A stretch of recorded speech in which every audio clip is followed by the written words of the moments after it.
Disclaimers. 1. I live in a house with other people, so expect some background noise. 2. This is being recorded live, so expect some mistakes. Chapter 3. The Letters from No One. The escape of the Brazilian boa constrictor earned Harry his longest ever punishment. By the time he was allowed out of his cupboard again, the summer holidays had started, and Dudley had already broken his new cine camera, crashed his remote-control aeroplane, and, first time on his racing bike, knocked down old Mrs. Figg as she crossed Privet Drive on her crutches. Harry was glad school was over, but there was no escaping Dudley's gang, who visited the house every single day. Piers, Dennis, Malcolm, and Gordon were all big and stupid, but as Dudley was the biggest and stupidest of the lot, he was the leader. The rest of them were all quite happy to join in Dudley's favourite sport, Harry hunting. This is why Harry spent as much time as possible out of the house, wandering around and thinking about the end of the holidays, where he could see a tiny ray of hope. When September came, he would be going off to secondary school, and for the first time in his life, he wouldn't be with Dudley. Dudley had a place at Uncle Vernon's old school, Smeltings. Piers Pocus was going there too. Harry, on the other hand, was going to Stonewall High, the local comprehensive. Dudley thought this was very funny. "They stuff people's heads down the toilet first day at Stonewall," he told Harry. "Want to come upstairs and practice?" "No thanks," said Harry. "The poor toilet's never had anything as horrible as your head down it. It might be sick." Then he ran before Dudley could work out what he'd said. One day in July, Aunt Petunia took Dudley to London to buy his Smeltings uniform, leaving Harry at Mrs. Figg's. Mrs. Figg wasn't as bad as usual. It turned out she'd broken her leg tripping over one of her cats and didn't seem quite as fond of them as before. She let Harry watch television and gave him a bit of chocolate cake that tasted though she'd had it for several years. That evening, Dudley paraded around the living room for the family in his brand new uniform. Smelting's boys wore maroon tailcoats, orange knickerbockers, and flat straw hats called boaters. They also carried knobbly sticks used for hitting each other while the teachers weren't looking. This was supposed to be good training for later life. As he looked at Dudley in his new knickerbockers, Uncle Vernon said gruffly that it was the proudest moment of his life. Aunt Petunia burst into tears and said she couldn't believe it was her ickle Dudleykins. He looked so handsome and grown up. Harry didn't trust himself to speak. He thought 2 of his ribs might already have cracked from trying not to laugh. There was a horrible smell in the kitchen next morning when Harry went in for breakfast. It seemed to be coming from a large metal tub in the sink. He went to have a look. The tub was full of what looked like dirty rags swimming in grey water. "What's this?" he asked Aunt Petunia. Her lips tightened as they always did if he dared to ask a question. "Your new school uniform," she said. Harry looked in the bowl again. "Oh," he said. "I didn't realize it had to be so wet." "Don't be stupid," said Aunt Petunia. "I'm dying some of Dudley's old things grey for you. It'll look just like everyone else's when I've finished." Harry seriously doubted this, but thought it best not to argue. He sat down at the table and tried not to think about how he was going to look on his first day at Stonewall High. Like he was wearing bits of old elephant skin, probably. Dudley and Uncle Vernon came in, both with wrinkled noses because of the smell from Harry's new uniform. Uncle Vernon opened his newspaper as usual, and Dudley banged his smelting stick, which he carried everywhere, on the table. They heard the click of the letterbox and flop of letters on the doormat. "Get the post, Dudley," said Uncle Vernon from behind his paper. "Make Harry get it." "Get the post, Harry." "Make Dudley get it." "Poke him with your smelting stick, Dudley." Harry dodged the smelting stick and went to get the post. 3 things lay on the doormat. A postcard from Uncle Vernon's sister Marge, who was holidaying on the Isle of Wight, a brown envelope that looked like a bill, and a letter for Harry. Harry picked it up and stared at it, his heart twanging like a giant elastic band.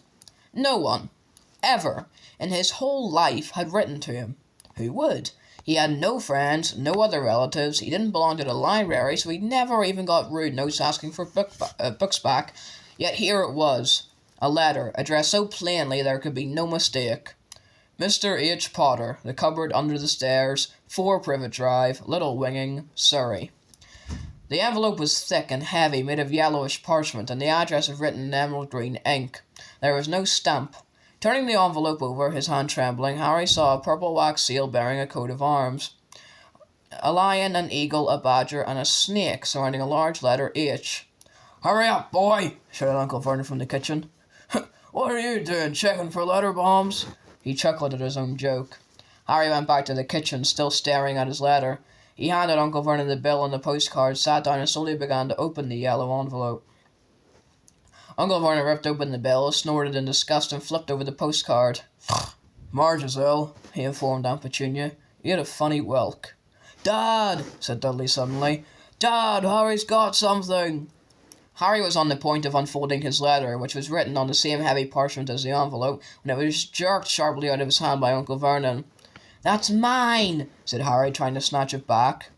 "Who'll be writing to you?" sneered Uncle Vernon, shaking the letter open with one hand and glancing at it. His face went from red to green faster than a set of traffic lights. And it didn't stop there. Within seconds it was the greyish white of old porridge. "Petunia!" he gasped. Dudley tried to grab the letter to read it, but Uncle Vernon held it high out of his reach. Aunt Petunia took it curiously and read the first line. For a moment it looked as though she might faint. She clutched her throat and made a choking noise. "Vernon! Oh my goodness, Vernon!" They stared at each other, seeming to have forgotten that Harry and Dudley were still in the room. Dudley wasn't used to being ignored. He gave his father a sharp tap on the head with his smelting stick. "I want to read that letter," he said loudly. "I want to read it," said Harry furiously, "as it's mine." "Get out, both of you," croaked Uncle Vernon, stuffing the letter back inside its envelope. Harry didn't move. "I want my letter!" he shouted. "Let me see it!" demanded Dudley. "Out!" roared Uncle Vernon, and he took both Harry and Dudley by the scruffs of their necks and threw them into the hall, slamming the kitchen door behind them. Harry and Dudley promptly had a furious but silent fight over who would listen at the keyhole. Dudley won, so Harry, his glasses dangling from one ear, lay flat on his stomach to listen at the crack between door and floor. "Vernon," Aunt Petunia was saying in a quivering voice, "look at the address. How could they possibly know where he sleeps? You don't think they're watching the house?" "Watching, spying, might be following us," muttered Uncle Vernon wildly. "But what should we do, Vernon? Should we write back? Tell them we don't want—" Harry could see Uncle Vernon's shiny black shoes pacing up and down the kitchen. "No," he said finally. "No, we'll ignore it. If they don't get an answer. Yes, that's best. We won't do anything." "But I'm not having one in the house, Petunia. Didn't we swear when we took him in we'd stamp out that dangerous nonsense?" That evening, when he got back from work, Uncle Vernon did something he'd never done before. He visited Harry in his cupboard.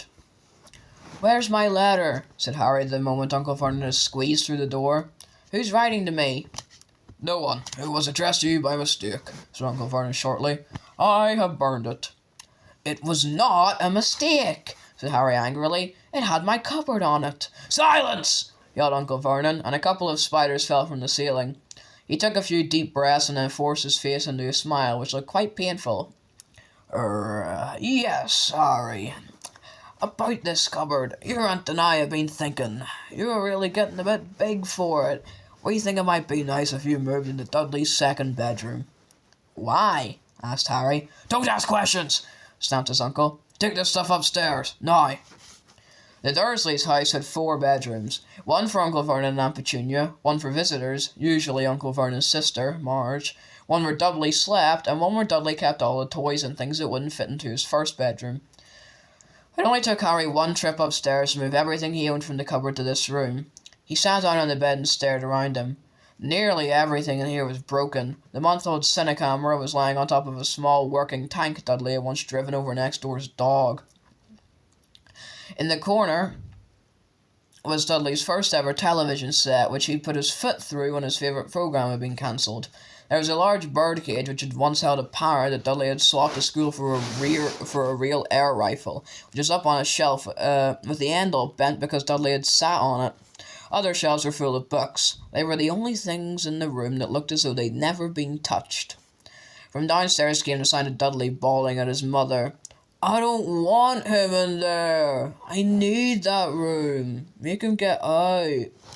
Harry sighed and stretched out on the bed. Yesterday he'd have given anything to be up here. Today he'd rather be back in his cupboard with that letter than up here without it. Next morning at breakfast everyone was rather quiet. Dudley was in shock. He'd screamed, whacked his father with his smelting stick, been sick on purpose, kicked his mother, and thrown his tortoise through the greenhouse roof, and he still didn't have his room back. Harry was thinking about this time yesterday and bitterly wishing he'd opened the letter in the hall. Uncle Vernon and Aunt Petunia kept looking at each other darkly. When the post arrived, Uncle Vernon, who seemed to be trying to be nice to Harry, made Dudley go and get it. They heard him banging things with his smelting stick all the way down the hall. Then he shouted, "There's another one! Mr. H. Potter, the smallest bedroom, 4 Privet Drive." With a strangled cry, Uncle Vernon leapt from his seat and ran down the hall, Harry right behind him. Uncle Vernon had to wrestle Dudley to the ground to get the letter from him, which was made difficult by the fact that Harry had grabbed Uncle Vernon around the neck from behind. After a minute of confused fighting, in which everyone got hit a lot by the smelting stick, Uncle Vernon straightened up, gasping for breath, with Harry's letter clutched in his hand. "Go to your cupboard. Your bedroom," he wheezed to Harry. "Dudley, go. Just go." Harry walked round and round his new room. Someone knew he had moved out of his cupboard, and they seemed to know he hadn't received his first letter. Surely that meant they'd tried again. And this time he'd make sure they didn't fail. He had a plan. The repaired alarm clock rang at 6 o'clock the next morning. Harry turned it off quickly and dressed silently. He mustn't wake the Dursleys. He stole downstairs without turning on any of the lights. He was going to wait for the postman on the corner of Privet Drive and get the letters for number 4 first. His heart hammered as he crept across the dark hall towards the front door. Ah! Harry leapt into the air. He'd trodden on something big and squashy on the doormat. Something alive! Lights clicked on upstairs, and to his horror, Harry realised that the big squashy something had been his uncle's face. Uncle Vernon had been lying at the foot of the front door in a sleeping bag, clearly making sure that Harry didn't do exactly what he'd been trying to do. He shouted at Harry for about half an hour and then told him to go and make a cup of tea. Harry shuffled miserably off into the kitchen, and by the time he got back, the post had arrived, right into Uncle Vernon's lap. Harry could see 3 letters addressed in green ink. "I want," he began, but Uncle Vernon was tearing the letters into pieces before his eyes. Uncle Vernon didn't go to work that day. He stayed at home and nailed up the letterbox. "See," he explained to Aunt Petunia through a mouthful of nails, "if they can't deliver them, they'll just give up." "I'm not sure that'll work, Vernon." "Oh, these people's minds work in strange ways, Petunia. They're not like you and me," said Uncle Vernon, trying to knock in a nail with a piece of fruit-cake Aunt Petunia had just brought him. On Friday, no fewer than 12 letters arrived for Harry. As they couldn't go through the letterbox, they had been pushed under the door, slotted through the sides, and even a few forced through the small window in the downstairs toilet. Uncle Vernon stayed at home again. After burning all the letters, he got out a hammer and nails and boarded up the cracks around the front and back doors so no one could go out. He hummed "Tiptoe Through the Tulips" as he worked and jumped at small noises. On Saturday, things began to get out of hand. 24 letters to Harry found their way into the house, rolled up and hidden inside each of the 24 eggs that their very confused milkman had handed Aunt Petunia through the living room window. While Uncle Vernon made furious telephone calls to the post office and the dairy trying to find someone to complain to, Aunt Petunia shredded the letters in her food mixer. "Who on earth wants to talk to you this badly?" Dudley asked Harry in amazement. On Sunday morning, Uncle Vernon sat down at the breakfast table looking tired and rather ill, but happy. "No post on Sundays," he reminded them happily as he spread marmalade on his newspapers. "No damn letters today." Something came whizzing down the kitchen chimney as he spoke and caught him sharply on the back of the head. Next moment, 30 or 40 letters came pelting out of the fireplace like bullets. The Dursleys ducked, but Harry leapt into the air trying to catch one. "Out! Out!" Uncle Vernon seized Harry around the waist and threw him into the hall. When Aunt Petunia and Dudley had run out with their arms over their faces, Uncle Vernon slammed the door shut. They could hear the letters still streaming into the room, bouncing off the walls and floor. "That does it," said Uncle Vernon, trying to speak calmly but pulling great tufts out of his moustache at the same time. "I want you all back here in 5 minutes, ready to leave. We're going away. And just pack some clothes. No arguments." He looked so dangerous with half his moustache missing that no one dared argue. 10 minutes later, they had wrenched their way through the boarded-up doors and were in the car, speeding towards the motorway. Dudley was sniffling in the back seat. His father had hit him round the head for holding them up while he tried to pack his television, video, and computer in his sports bag. They drove. And they drove. Even Aunt Petunia didn't dare ask where they were going. Every now and then Uncle Vernon would take a sharp turning and drive in the opposite direction for a while. "Shake 'em off. Shake 'em off," he would mutter whenever he did this. They didn't stop to eat or drink all day. By nightfall, Dudley was howling. He never had such a bad day in his life. He was hungry, he'd missed 5 television programs he'd wanted to see, and he'd never gone so long without blowing up an alien on his computer. Uncle Vernon stopped at last outside a gloomy-looking hotel on the outskirts of a big city. Dudley and Harry shared a room with twin beds and damp, musty sheets. Dudley snored, but Harry stayed awake, sitting on the windowsill, staring down at the lights of passing cars, and wondering. They ate stale cornflakes and cold tinned tomatoes on toast for breakfast next day. They had just finished when the owner of the hotel came over to their table. "Excuse me, but is one of you Mr. H. Potter? Only I got about 100 of these at the front desk." She held up a letter so they could read the green ink address. Mr. H. Potter, room 17, Realview Hotel, Cokeworth. Harry made a grab for the letter, but Uncle Vernon knocked his hand out of the way. The woman stared. "I'll take them," said Uncle Vernon, standing up quickly and following her from the dining room.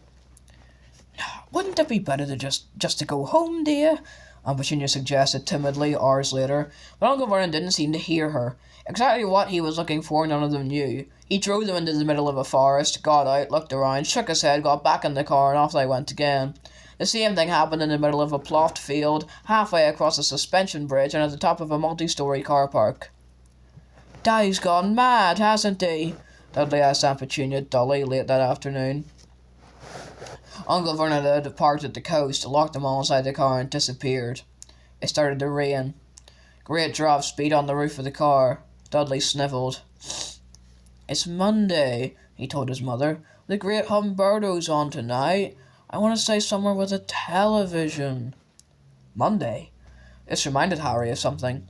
If it was Monday, and you could usually count on Dudley to know the days of the week because of television, then tomorrow, Tuesday, was Harry's 11th birthday. Of course, his birthdays were never exactly fun. Last year, the Dursleys had given him a coat hanger and a pair of Uncle Vernon's old socks. Still, you weren't 11 every day. Uncle Vernon was back, and he was smiling. He was also carrying a long, thin package, and didn't answer Aunt Petunia when she'd asked what he'd bought. "Find the perfect place," he said. "Come on, everyone out." It was very cold outside the car. Uncle Vernon was pointing at what looked like a large rock way out to sea. Perched on top of the rock was the most miserable little shack you could imagine. One thing was certain. There was no television in there. "Storm forecast for tonight," said Uncle Vernon gleefully, clapping his hands together. "And this gentleman's kindly agreed to lend us his boat." A toothless old man came ambling up to them, pointing with a rather wicked grin at an old rowing boat bobbing in the iron-grey water below them. "I've already got us some rations," said Uncle Vernon, "so all aboard." It was freezing in the boat. Icy sea spray and rain crept down their necks, and a chilly wind whipped their faces. After what seemed like hours, they reached the rock, where Uncle Vernon, slipping and sliding, led the way to the broken-down house. The inside was horrible. It smelled strongly of seaweed. The wind whistled through the gaps in the wooden walls, and the fireplace was damp and empty.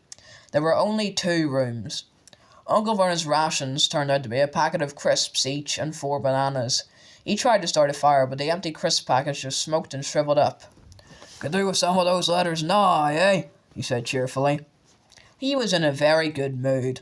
Obviously, he thought nobody stood a chance of reaching them here in a storm to deliver post. Harry privately agreed, though the thought didn't cheer him up at all. As night fell, the promised storm blew up around them. Spray from the high waves splattered the walls of the hut, and a fierce wind rattled the filthy windows. Aunt Petunia found a few mouldy blankets in the second room and made up a bed for Dudley on the moth-eaten sofa. She and Uncle Vernon went off to the lumpy bed next door, and Harry was left to find the softest bit of floor he could and to curl up under the thinnest, most ragged blanket. The roar raged more and more ferociously as the night went on. Harry couldn't sleep. He shivered and turned over, trying to get comfortable, his stomach rumbling with hunger. Dudley's snores were joined by the low rolls of thunder that started near midnight.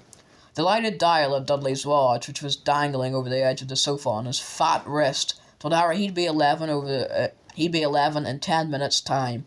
He lay and watched his birthday tick nearer, wondering if the Dursleys would remember at all, wondering where the letter writer was now. 5 minutes to go. Harry heard something creak outside. He hoped the roof wasn't going to fall in, although he might be warmer if it did. 4 minutes to go. Maybe the house in Privet Drive would be so full of letters when they got back that he'd be able to steal one somehow. 3 minutes to go. Was that the sea slapping hard on the rock like that? And 2 minutes to go. What was that funny crunching noise? Was the rock crumbling into the sea?